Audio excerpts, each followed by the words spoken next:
जरा आधे करवा लियो, ठीक है? बोलती हूँ मैं उसको। शालिनी, अरे ओ शालिनी कहाँ मर गई? जी जी माँ जी। ये ले पैसे और इसे वो ले जा ब्यूटी पार्लर। रहने दे, तू रख। माँ जी मैं रीमा को ब्यूटी पार्लर नहीं ले जा पाऊंगी, विशाल की तबीयत ठीक नहीं है ना।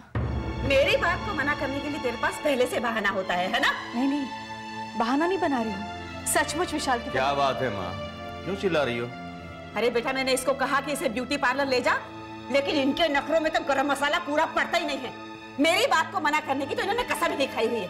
अब वो बच्चे की बीमारी का बहाना बना के बैठी है। नहीं माँ, बहाना नहीं है, सचमुच विशाल की तबीयत ठीक नहीं है। अच्छा ठीक है, नहीं जाती तो ना जा, तू ले जा बेटा इसको। मैं? हाँ दीपक प्लीज, तुम रीमा को ब्यूटी पार्लर ले जाओ ना। और हाँ, इसको कुछ खरीदारी करनी है, कपड़े वपड़े के लिए दिला दियो, ले जा। ठीक है। सुनो दीपक। सत्यानाश, अरे माँ ने इतना भी नहीं सिखाया क्या कि किसी जाते हुए को टोकते नहीं है? दीपक प्लीज आते समय विशाल के लिए मेडिसिन ले आना। ठीक है। और तुझे मेरी बात याद है ना? जी चाची। हाँ। कौन सी बात माँ जी? अच्छा, अब मैं अपनी सारी बात पहले तुम्हें बताऊंगी, है ना? अरे भैया दीपक, दवाई ले आइयो इनके विशाल की, नहीं तो अपने खानदान को क्या पूरे मोहल्ले को बुला लेंगे। भरोसा है क्या इन लोगों का? चले।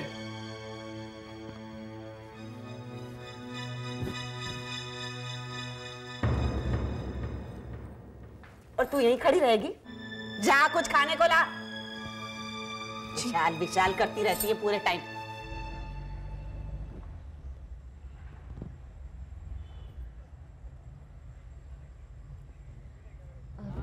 मेरी वजह से ऐसे ही आपको तकलीफ हुई? No it's okay. वैसे कैसा लगा हमारा शहर? अब तो कुछ अपना अपना सा लगने लगा है। तुम्हारे माँ बाप? नहीं, वो अब इस दुनिया में नहीं है। I am sorry.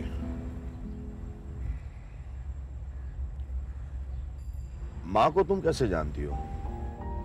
वो आपकी छोटी मौसी है ना?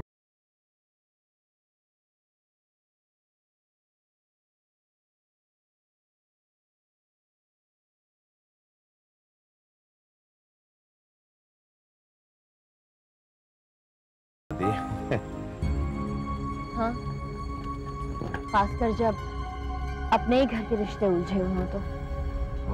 नहीं, आई एम सॉरी, मेरा मतलब सिर्फ ये था कि वो चाची और शालिनी जी की वजह से घर में जो हालात हैं वो। हालात? समझ में नहीं आता कि इन हालात का दोष किसे दूं।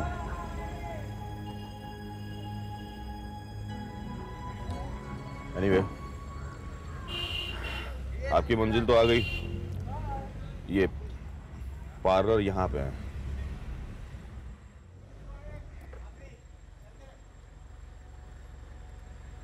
मैं तुम्हें 2 घंटे बाद लेने आ जाऊंगा। Thank you.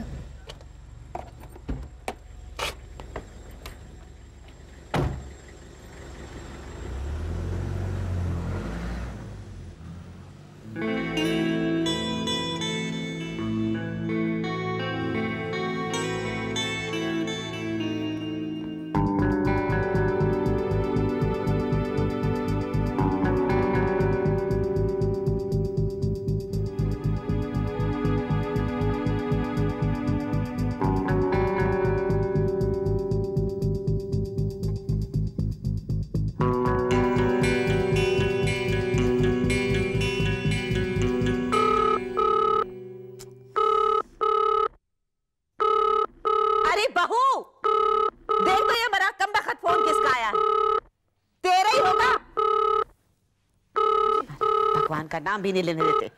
Hello. Hello Shalini, कैसी है तू? हाँ भैया, ठीक हूँ। शालिनी, अगर किसी चीज की जरूरत हो ना तो मुझे बोलना। जी। और तू किसी बात की कोई फिक्र मत करना, मैं और माँ और हम सब तेरे साथ हैं।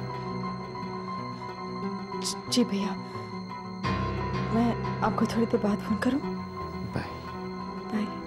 अरे बाद में क्यों, अभी कर लेती ना बात, रो लेती दुखड़े अपने।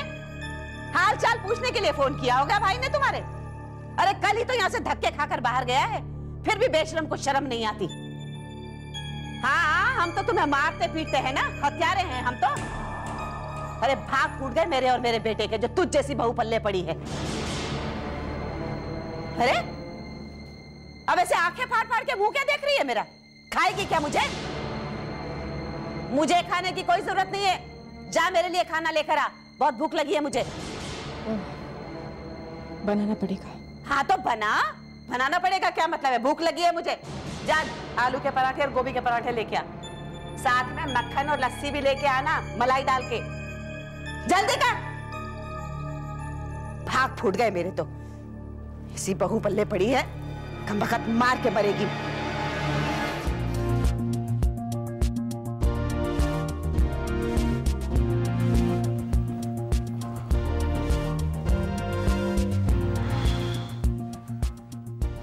माँ ने भी अजीब काम पे लगा दिया मुझे। आज तक बीवी का इंतजार नहीं किया मैंने, ये 2 दिन से आए हुए मेहमान का इंतजार करना पड़ रहा है।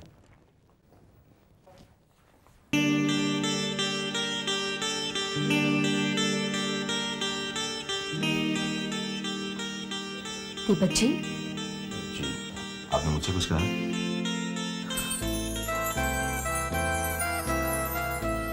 मैं आपके साथ ही तो घर जाऊंगी ना।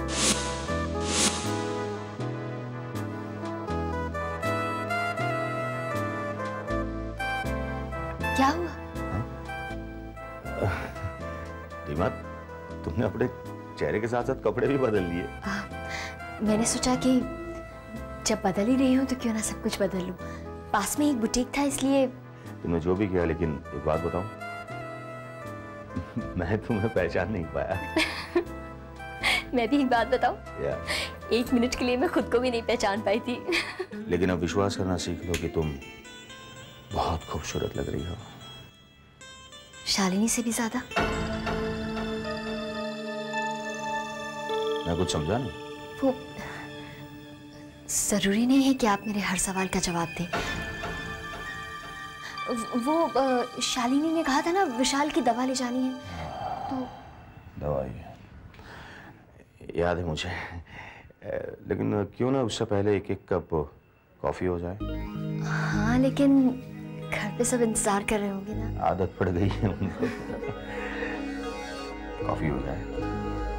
और वैसे आइडिया बुरा नहीं है। After you ma'am.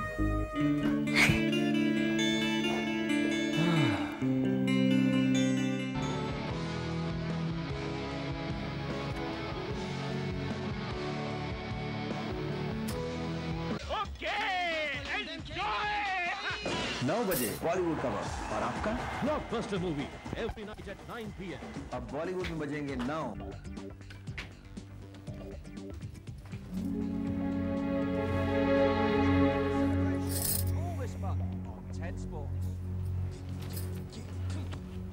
नेहा, तुमने फिजूल में अपनी ये हालत क्यों बना रखी है? क्यों तुम्हारे मन में ये शक है कि मैं बार बार निकिता से मिलता हूँ?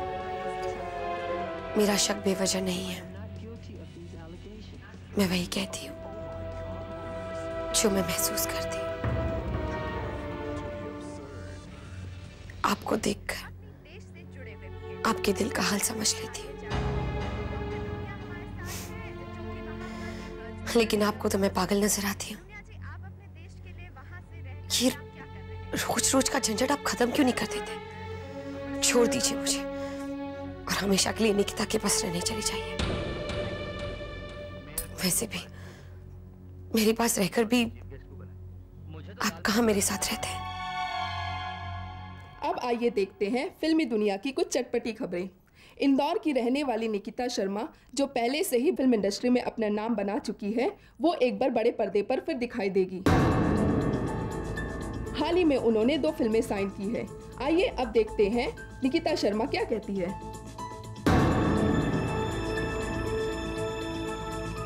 मुझे बहुत खुशी है कि मैं अपनी जानी पहचानी दुनिया में वापस कदम रखने जा रही हूँ। आपने फिल्म जगत में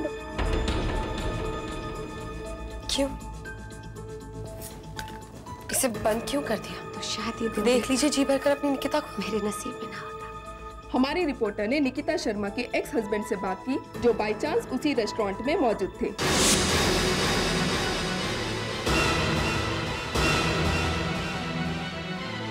क्या ये भी सच है कि आपकी और निकिता जी की शादीशुदा जिंदगी बहुत खुशहाल थी और आप दोनों का तलाक इसलिए हुआ कि आपकी जिंदगी में कोई दूसरी औरत आ गई? जी बिल्कुल सच है कि मैं एक शादीशुदा और खुशहाल जिंदगी बिता रहा था और कोई दूसरी औरत मेरी जिंदगी में आ गई। लेकिन ये भी सच है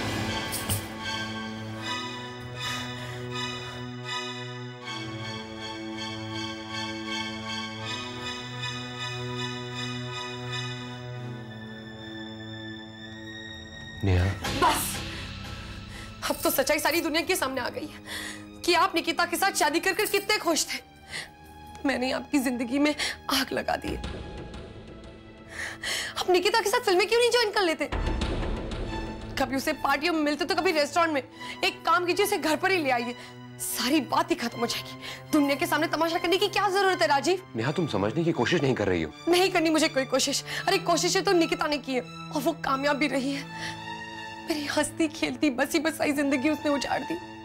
और आपने तो कहा था कि निकिता के साथ आपके सारे रिश्ते टूट गए, तो फिर ये टीवी पर सबके सामने कहने की क्या जरूरत थी कि आप निकिता के साथ शादी कर बहुत खुश थे? नेहा अगर तुम टीवी पहले ऑफ नहीं करती ना तो शायद ये नहीं कहती। अरे नहीं सुनना मुझे कुछ भी। मेरी आंखों ने देखा है, कानों ने सुना है, इससे ज्यादा क्या सुनूं? नेहा तुम्हारी शक करने की बहुत पुरानी आदत है। पहले तुम मुझ पर यह शक करती थी कि मेरा सोनिया के साथ अफेयर है। अब तुम इस बात को लेकर परेशान हो कि मैं और निकिता छुप छुप कर मिलते हैं। एक बात कहूं तुमसे, अपनी खुशियों की सबसे बड़ी दुश्मन तुम खुद हो। मुझे शक नहीं, विश्वास है। तुम झूठी हो और निकिता झूठी है। आपने तो कहा था कि आपके निकिता के साथ सारे रिश्ते टूट गए, तो फिर उसके साथ ये नाजायज संबंध रखने की क्या जरूरत है?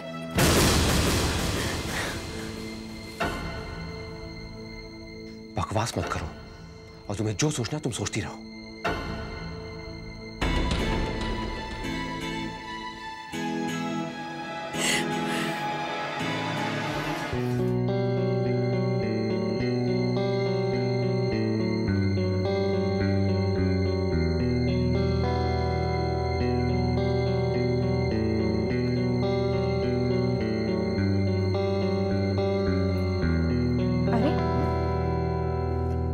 ऑफिस के लिए देर नहीं हो रही है आपको? नहीं, बस जा ही रहा था। एक कप चाय मिलेगी? चाय अभी? लाती हूँ। दीपक जी चले? हाँ। रीमा तुम कहाँ जा रही हो? अरे अच्छा, हाँ वो बताना भूल ही गया मैं। ये मेरे साथ ऑफिस आ रही है। तुम्हारे साथ ऑफिस?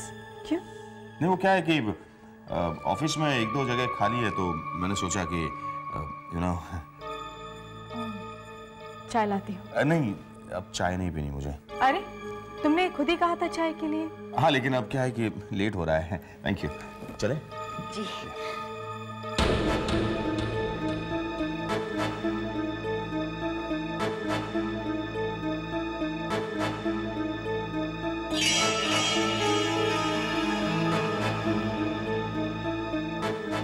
लो, महारानी मीराबाई बनी यहाँ खड़ी। अरे कुछ नाश्ता वाश्ता कराने का इरादा है या आज भी भूखा मारना है? माँ जी वो रीमा नौकरी। तो तेरी सेहत पे क्या फर्क पड़ रहा है? तू अपने काम से काम रख। चल जा, नाश्ता बना मेरे लिए, भूख लगी है जोर से। अरे जाती क्यों नहीं?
हेलो।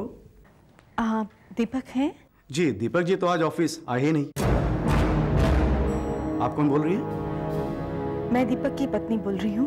हाँ नमस्ते भाभी जी। कमाल की बात है, आप दीपक जी के लिए ऑफिस में फोन कर रही हैं, जबकि उनका तो फोन आया था कि बच्चे की तबीयत खराब है, इसलिए वो आज ऑफिस नहीं आ पाएंगे।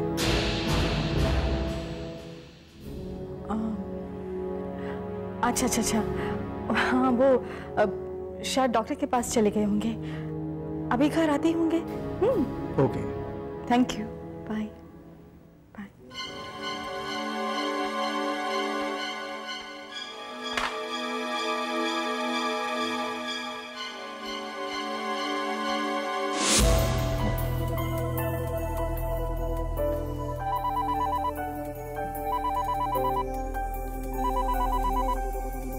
शालिनी का।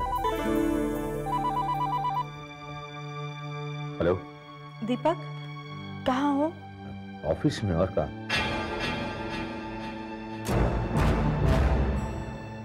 क्या कर रहे हो? ये कैसा सवाल है शालिनी? ऑफिस में हूं तो काम ही करूंगा ना। वो रीमा की जॉब का क्या हुआ? बातें हो रही है शालिनी। अच्छा देखो, इस वक्त मैं बहुत बिजी हूं, तो मैं बाद में फोन करता हूं। बाय।